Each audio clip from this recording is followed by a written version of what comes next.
Hi everyone, welcome back to this video series on Bitcoin transaction fees. Most transactions include transaction fees which compensate the Bitcoin miners for securing the network. Fees also serve as a security mechanism themselves by making it economically infeasible for attackers to flood the network with transactions. This section examines how transaction fees are included in a typical transaction. Most wallets calculate and include transaction fees automatically. However, if you are constructing transactions programmatically or using a command line interface, you must manually account for and include these fees.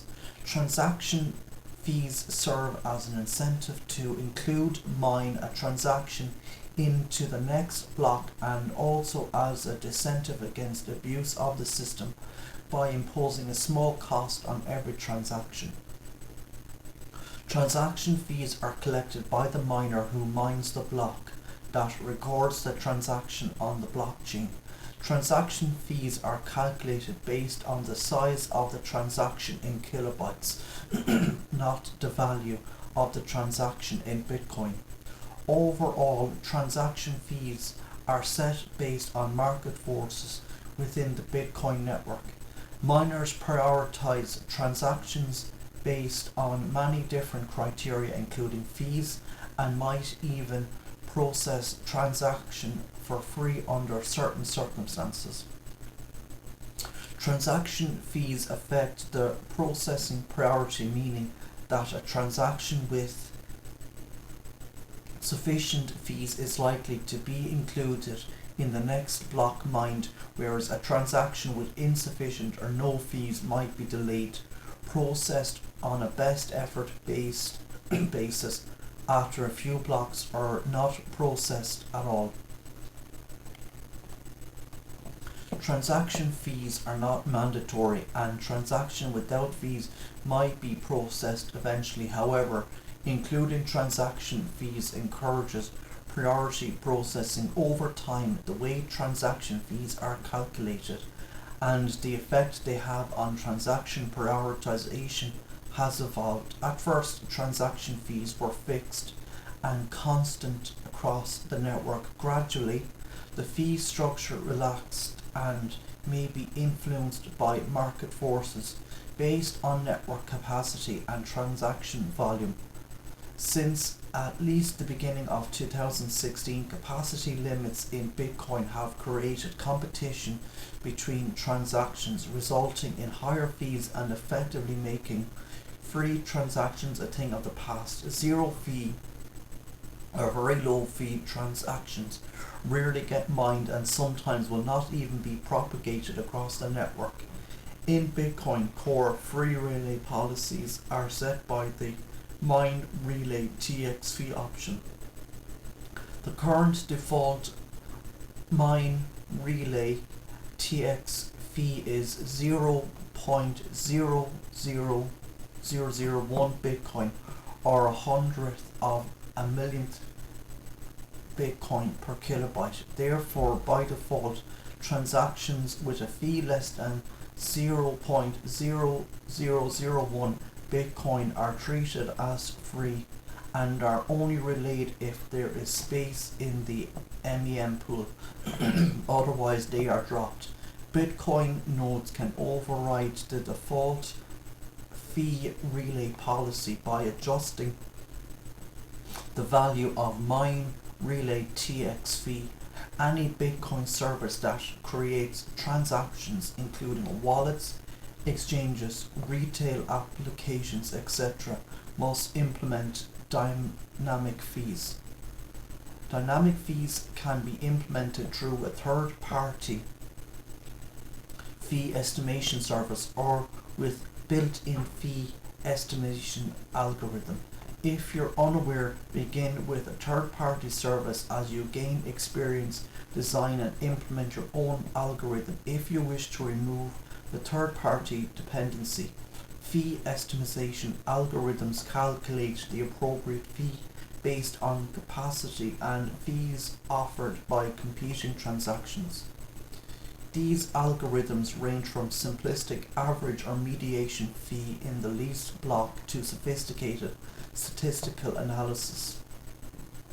They estimate the necessary fee in satoshis per byte that will give a transaction a high probability of being selected and included within a certain number of blocks. Most services offer users the option of choosing high, medium or low priority fees. High priority means users pay higher fees but the transaction is less likely to be included in the next block. Medium and low priority means users pay lower transaction fees but the transaction may take much longer to confirm. Many wallet applications use third-party services for fee calculations. One popular service is TTP Bitcoin Fees 21.co, which provides an API and a visual chart showing the fee in Satoshi byte for different priorities. The chart in figure 6.2 shows the real-time estimate of fees in 10 Satoshi byte increments and the expected confirmation time in minutes and number of blocks per transaction with fees in each range.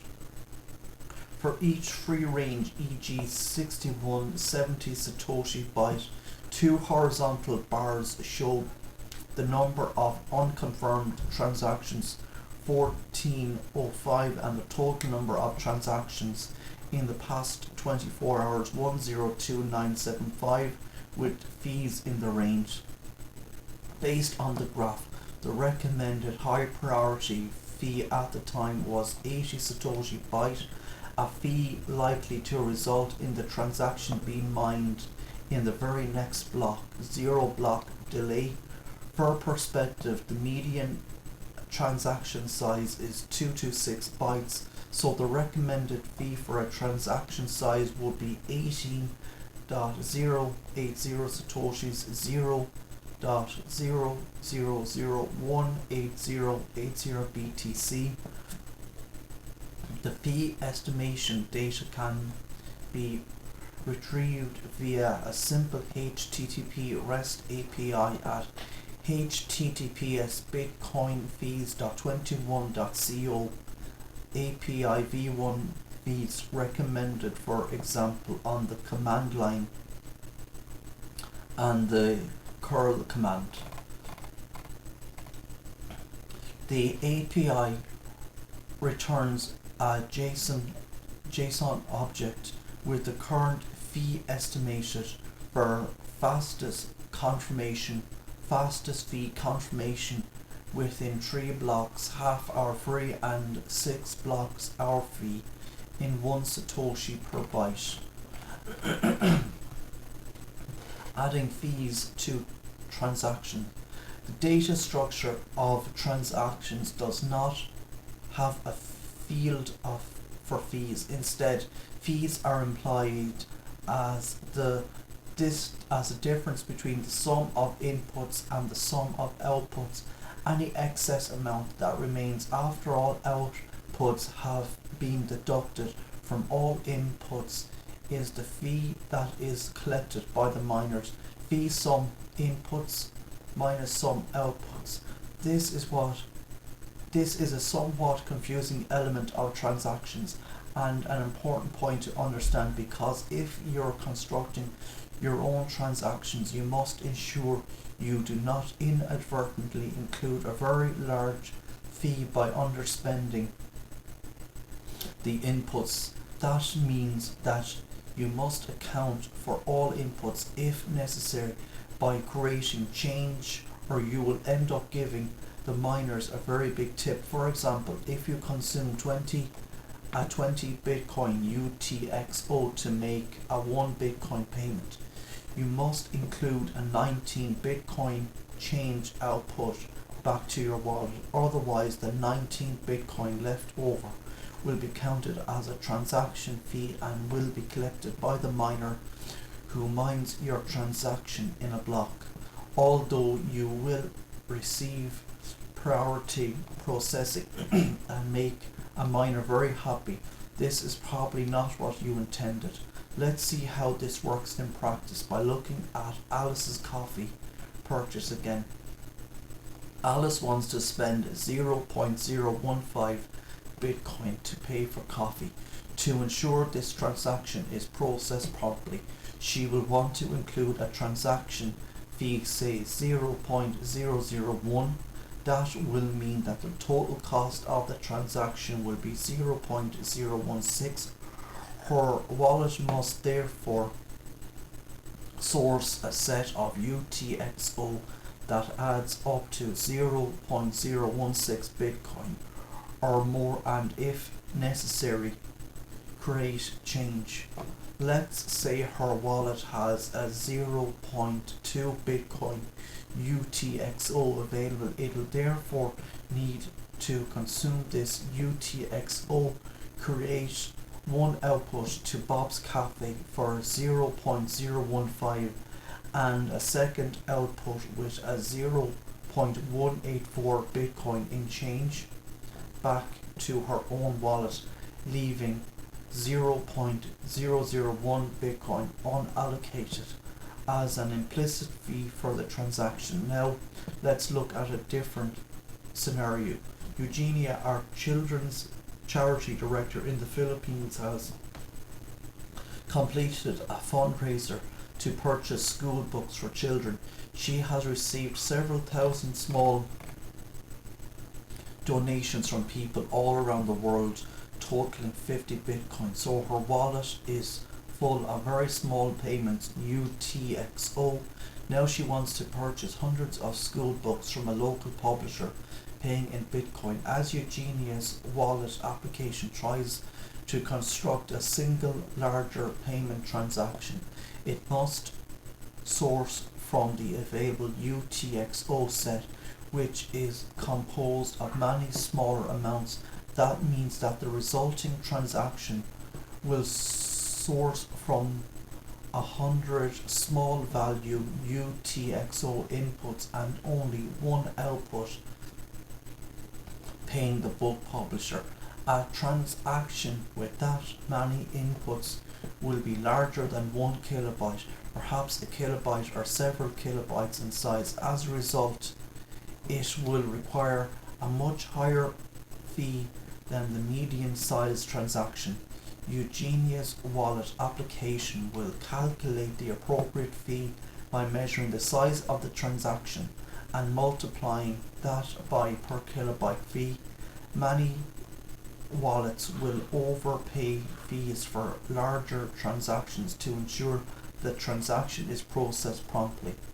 The higher fee is not because Eugenia is spending more money, but because her transaction is more complex and larger in size. The fee is independent of the transaction's Bitcoin value. Transaction scripts and script language. The Bitcoin transaction script language called script is a fourth, like reverse Polish notation, stack-based execution language. If that sounds like gibberish, you probably have studied 1960s programming language, but that's okay, we'll explain it all in this chapter. Both the locking script placed on a UTXO and the unlocking script are written in this scripting language. When a transaction is validated, the unlocking script in each input is executed alongside the corresponding locking script to see if it satisfies the spending condition. Script is a very simple language that was designed to be limited in scope and executable on a range of hardware, perhaps as simple as an embedded device. It requires minimal processing and cannot do many of the fancy things modern programming languages can do for its use in validating programmable money. This is a deliberate security feature. Today, most transactions processed through the Bitcoin network have the form payments to do Bob's Bitcoin address and are based on a script called pay to public key hash script. However, a Bitcoin transactions are not limited to the payment to Bob's Bitcoin address script. In fact, locking scripts can be written to express a vast variety of complex conditions. In order to understand these more complex scripts, we must first understand the basics of transaction scripts and script language. In this next section, we will demonstrate the basic components of the Bitcoin transaction scripting language and show how it can be used to express simple conditions for spending and how those conditions can be satisfied by unlocking scripts. So I'm going to be here today for this video. If you like listening, please consider like, sharing, subscribing and give me a thumbs up. Thank you.